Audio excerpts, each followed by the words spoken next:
ఒకప్పుడు పచ్చటి కొండల నడుమ ఉన్న ప్రశాంతమైన గ్రామంలో ఒక ప్రకాశమైన ఉదయం వేళ పక్షులు కలకలమనే శబ్దాలతో గాలిలో ఎగురుతూ కనిపించాయి. గ్రామంలోని ప్రజలు తమ పనుల్లో నిమగ్నమై ఉన్నారు. పిల్లలు ఆడుకుంటూ, రైతులు పొలాల్లో పనిచేస్తూ, పొరుగువారు ముచ్చటిస్తూ ఉండేవారు. ఆ గ్రామం చివర ప్రాంతంలో ఇద్దరు వ్యక్తులు తమ ఇళ్లను నిర్మించడానికి సిద్ధంగా ఉన్నారు. వారు పొరుగువారు అయినా ఇల్లు ఎలా నిర్మించాలో వారి అభిప్రాయాలు పూర్తిగా భిన్నంగా ఉండేవి. మొదటి వ్యక్తి తెలివైనవాడు.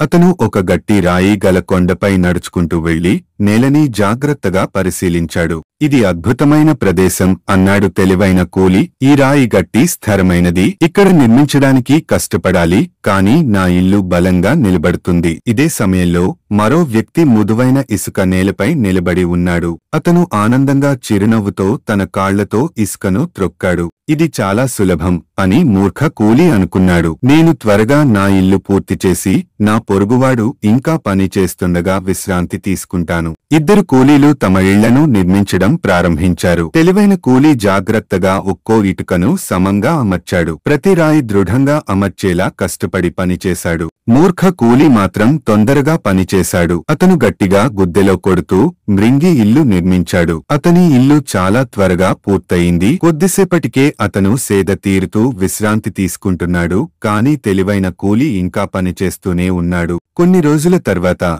ఇరు ఇళ్లు పూర్తయ్యాయి. ఒకటి గట్టైన రాయిపైన, మరొకటి మృదువైన ఇసుకపైన. ఒక సాయంత్రం ఆకాశం మేఘాలతో నిండిపోయింది. గాలి అరకలెత్తి చెట్లను ఊపింది. మెరుపులు ప్రకాశించాయి. అద్దిరించే ఉరుములు వినిపించాయి. గ్రామస్థులు భయంతో తమ ఇళ్లలోకి పరుగెత్తారు. వర్షం ధారధారగా కురుస్తూ గాలి గట్టిగా వీచింది. ఇద్దరు కూలీలు తమ ఇళ్లలోకి పరుగెత్తారు. రాయిపైన ఉన్న తెలివైన కూలీ తన ఇంట్లో ప్రశాంతంగా కూర్చుని ఉండిపోయాడు. వర్షం గట్టిగా కురుస్తున్నా, గాలి బలంగా వీచినా అతని ఇల్లు కదలలేదు. ఇదే సమయంలో మూర్ఖ కూలీ తన ఇంట్లో భయంతో కూర్చున్నాడు. గాలి గోడలను బలంగా ఆడించింది. ఇసుక తడి అవుతూ నేల తరిగిపోతూ ఉండింది. ఓ అతి పెద్ద శబ్దంతో గోడ ఒకటి పెకలింది. మరొక గోడ ఊగిపోయింది. మూర్ఖ కూలీ భయంతో చూశాడు. అది క్షణాల్లో కుప్పకూలిపోయింది. అతను భయంతో బయటికి పరుగెత్తాడు. వర్షంలో తడిసి చలితో వణుకుతూ తన కూలిన ఇంటిని చూస్తూ నిలబడ్డాడు. మరుసటి ఉదయం ఆకాశం మళ్లీ శుభ్రంగా మారింది. తెలివైన కూలీ బయటకు వచ్చి